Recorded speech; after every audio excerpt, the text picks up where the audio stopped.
अस्सलामुअलैकुम, कैसे हैं सब? ठीक हैं। आज थर्सडे का दिन है और हम ऑफिस आ चुके हैं।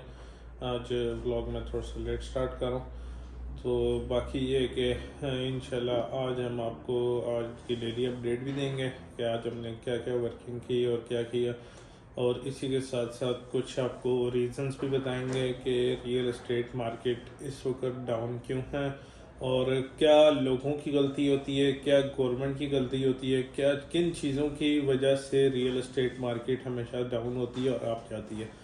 इसमें कुछ मैं क्लाइंट्स को भी एक मैसेज देना चाहूँगा और बाकी इंशाल्लाह आप भी व्लॉग देखेंगे पूरा, आज की अपडेट भी देंगे और आपको सारी रीजंस और इसके पीछे क्या वजह होती हैं वो सब कुछ आपको आज के व्लॉग में बताएंगे। हमारा व्लॉग कंप्लीट देखा करें ताकि आपको each and every update real estate के रिलेटेड आपको मिलती रहा करें। और ये सिर्फ उनके लिए नहीं है कि जो रियल एस्टेट परचेज कर रहे हैं या जिन्होंने रखी भी है या जो सेल कर रहे हैं। फ्यूचर में आपने जब कभी भी लेनी हो, रियल एस्टेट एक ऐसी चीज़ है जो हर बंदे की ज़रूरत है। वो घर लेगा, उसके अंदर ज़िंदगी गुजार सकता है। तो आप अगर रेंट की भी कोई चीज़ परचेज करते हैं, उसके अंदर परचेज करते हैं रेंट पर भी, अगर कुछ आप लेते हैं अपने लिए, तब भी ये चीज़ें आपके लिए बहुत ज़रूरी होती हैं और हमारे व्लॉग्स इस सब चीज़ों में आपको हेल्प करेंगे। आपको किसी बनने की ज़रूरत नहीं पड़ेगी अगर आप हमारी इन चीज़ों पर अमल करते रहें। तो हमारी वीडियो पूरी देखिएगा और हमारे चैनल को सब्सक्राइब करना ना भूलिएगा। बेल आइकन पर लाजमी प्रेस करें ताकि हर आने वाली अपडेट जो कि आपके लिए ज़रूरी है वो आप तक पहुंचती रहा करें। अस्सलाम वालेकुम। हम जो है ना आज एक दो क्लाइंट आए थे, उनको विजिट्स करवाए। वो फैमिली थी उनके साथ जिसके मैं व्लॉग नहीं बना सका।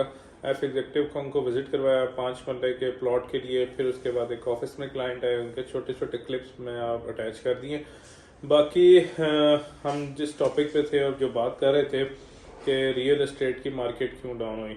रियल एस्टेट की मार्केट की अगर हम बात करें, अगर आप थोड़ा सा आज से पिछले 10 साल में भी आप अंदाज़ा लगाएं तो रियल एस्टेट की मार्केट हमेशा एक बहुत बड़ी मार्केट है जिसमें अप एंड डाउन हर साल आते जाते रहते हैं। मतलब एक टाइम पे सही ऊपर जाती है और फिर जो है ना वहाँ से डाउनफॉल आता है। वो डाउनफॉल आने की वजह भी यही होती है कि जब इन्वेस्टर अपना पैसा सारा निकालता है वहाँ से एकदम से, जब हाइप एक क्रिएट होती है। बेसिकली इन्वेस्टर्स इस तरह करते हैं कि स्टार्ट में जब वो इन्वेस्ट करते रहते हैं ऑटोमेटिकली रेट ऊपर जाता रहता है। जैसे ही ऊपर जाता है उनको प्रॉफिट होता है, वो अपनी चीज़ें सेल करते हैं और वो चीज़ें जब सेल करते हैं वो अपना पैसा निकालते हैं। फिर कोई इन्वेस्ट नहीं करता तो वो ऑटोमेटिकली कोई परचेजर नहीं होता, रेट्स डाउन हो जाते हैं। अब इसमें क्लाइंट्स की गलती क्या है, जिसके बारे में मैंने स्टार्ट में ही बात की थी कि क्लाइंट्स की गलती करते हैं। क्लाइंट ये गलती करते हैं जब वो हाइप होती है, फुल हाइप सोचते रहते हैं कि यार इसमें इन्वेस्ट करें ना करें। जब उसकी फुल हाइप ऊपर चली जाती है, सारे इन्वेस्ट कर चुके होते हैं, उस टाइम वो कहते हैं जी अब हमें चीज़ ले दो। जिस तरह एक दो प्रोजेक्ट्स मैं नाम नहीं लेता, उनकी बड़ी अच्छी एग्जांपल है कि लोगों ने उनमें दबा के उस टाइम इन्वेस्ट किया कि नहीं जी ये तो इसका प्रोजेक्ट है, हमने इसके अंदर इन्वेस्ट करना है, इन्वेस्ट कर दिया। जब उसकी हाइप वो खत्म हो गई उसके बाद वो सारे इन्वेस्टर्स लॉस। या फिर उन इन्वेस्टर्स को ये चाहिए जो कि इस चीज़ का इंतजार करते हैं, फिर वो उसी हाइप के अंदर थोड़ा बहुत प्रॉफिट मार्जिन कमाकर अपनी चीज़ सेल कर रहे हैं। अगर वो चीज़ नहीं सेल करते तो वो ऑटोमेटिकली लॉस बेयर करेंगे। फिर उसके बाद जो दूसरा मेन फैक्टर आता है वो है गवर्नमेंट पॉलिसीज, गवर्नमेंट इंस्टेबिलिटी। ये बहुत ही बड़ा फैक्टर है जिसकी वजह से रियल एस्टेट मार्केट डाउन होती है।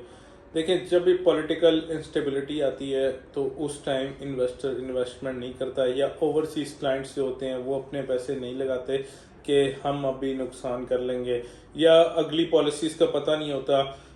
फॉर एग्जांपल टैक्सेस का नहीं पता होता कि अगली गवर्नमेंट आएगी वो टैक्सेस क्या लगा देगी, अगली गवर्नमेंट की पॉलिसीज क्या होंगी रियल एस्टेट या कोई भी बिजनेस इंडस्ट्रीज के मुतालिक क्या पॉलिसीज होंगी। जो भी बड़े सेक्टर्स होते हैं उनकी पॉलिसीज मेकर बैठे होते हैं और वो उसकी पॉलिसीज बनाते हैं कि हमने इसमें क्या टैक्स लगाना है, क्या करना है। तो वो बहुत एक ज़रूरी चीज़ है कि political instability, last 2 years political instability इतनी ज़्यादा थी कि कोई भी इन्वेस्टमेंट करने के लिए रेडी नहीं था। अब जाकर दिसंबर या आप कह लें नवंबर में कुछ हद तक पॉलिटिकल इंस्टेबिलिटी ठीक हुई है, जिसकी वजह से थोड़ा सा अब हालात सेट हुए हैं। अब क्लाइंट्स भी आ रहे हैं, विजिट्स भी कर रहे हैं, काफ़ी लोग हैं जो कि विजिट कर रहे हैं और सोच रहे हैं कि हम प्रॉपर्टी लें। पिछले 2 सालों में ये चीज़ नहीं हुई, बहुत कम हो गई थी। उसके बाद जो मेन फैक्टर आता है वो ये कि जब जो रियल एस्टेट या बाकी मार्केट्स हैं ये कंट्रोल हो रही हैं ऑल ओवर द वर्ल्ड। किसी भी कंट्री में अगर वो जैसे पहले पाकिस्तान में बहुत अच्छी प्रॉपर्टी रियल एस्टेट जा रही थी तो बाकी कंट्रीज की नहीं थी। अब पाकिस्तान की अगर रियल एस्टेट मार्केट डाउन है तो बाहर की कंट्रीज दुबई और इनकी रियल एस्टेट की मार्केट काफ़ी अच्छी हो चुकी है। तो ये कुछ फैक्टर्स होते हैं जिनकी वजह से, बाकी हम तो क्लाइंट को हमेशा यही मशवरा देते हैं कि आप अपने रियल्टर से लाजमी इन टच रहा करें। उनको मार्केट की सूरत हाल का कम्प्लीटली अंदाज़ा होता है कि अभी करंट सूरत हाल क्या है और कौन से प्रोजेक्ट में आपने इन्वेस्ट किया और उसका फ्यूचर क्या है। उसमें जब आप उनके साथ डिस्कशन में रहते हैं तो वो आपको बता देते हैं कि अब रेट ऊपर जा रहा है, अब आप स्केप कर रहे हैं इसके अंदर से। उनके अगर आप मशवरे में रहेंगे तो आप कभी भी लॉस नहीं। अब हम भी अक्सर क्लाइंट्स को कॉल करते हैं कि सर रेट ऊपर गया हुआ, आप अपनी चीज़ सेल कर दें। नहीं जी, हमने तो अभी रखनी है, हम तो इस पे और प्रॉफिट अभी और आप अच्छी ऑफर दें, और अच्छी ऑफर दें, और अच्छी के चक्करों में, लालच के चक्करों में वो भी मारे जाते हैं।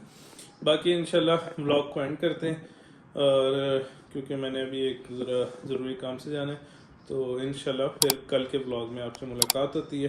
इंशाल्लाह मिलते हैं नेक्स्ट व्लॉग में। सब्सक्राइब करना ना भूलिएगा, बेल आइकन पर लाजमी प्रेस करें।